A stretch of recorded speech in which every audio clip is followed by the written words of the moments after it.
سفیان صاحب قاسمی دامت برکاتہم العالیہ محتمم مدرسہ فیض محمد صلی اللہ علیہ وسلم۔ اب ہم اپنے پروگرام کو مزید آگے بڑھاتے ہیں۔ قبل اس کے کہ میں اسی مدرسہ کے ہونہار طالب علم کو دعوت سخن دوں، سب سے پہلے آپ لوگوں سے درخواست کر رہا ہوں، ہمارے مہمانان عظام سڑکوں کی زینت بنے ہوئے ہیں، تو ہمارے تمام مہمانان عظام جلسگاہ کی زینت بنیے۔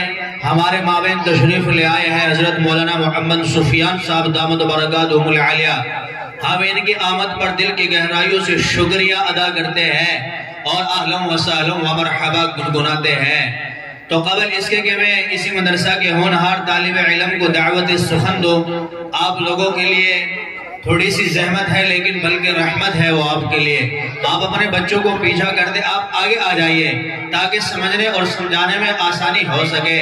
آپ لوگوں نے بڑوں سے سنا ہوگا اور یہ ہمارے اکابر و اسلاف کا طرز عمل بھی ہے، جب ہم آمنے سامنے بیٹھتے ہیں تو بات جلدی سمجھ میں آ جاتی ہے۔ تو براہ کرم میں آپ لوگوں سے درخواست کر رہا ہوں، آپ ان بچوں کو ادھر کر دیں اور ہمارے مہمانان عظام جو کرسیوں پر بیٹھے ہوئے ہیں اور جو ادھر سامنے کھڑے ہوئے ہیں وہ حضرات جلسگاہ کی زینت کے لیے ماشاءاللہ حضرت مولانا محمد ظہور صاحب دامت برکاتہم العالیہ استاد حدیث مظاہر العلوم ماشاءاللہ تشریف لے آئے ہیں۔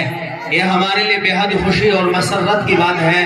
ہم حضرت دامت برکاتہم العالیہ کا دل کی گہرائیوں سے شکریہ ادا کرتے ہیں اور اہلا و سہلا و مرحبا گنگناتے ہیں۔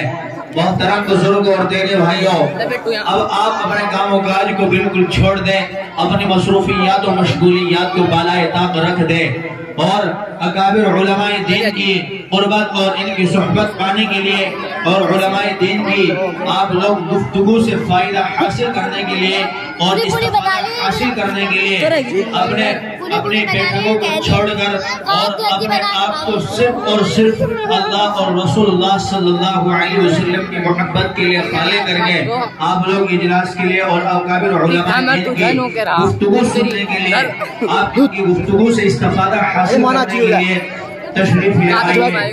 اب ہم اپنے پروگرام کو مزید آگے بڑھاتے ہیں۔ جو ہمارے مہمانان عظام جانے کا ماحول بنا رہے ہیں، یہ جانے کا ماحول ہرگز نہ بنائے۔ ماشاءاللہ واہ واہ، بچے بڑے سمجھدار، جیسے بچے سمجھدار ہیں، امید ہے کہ انشاءاللہ ہم بیٹے والے بھی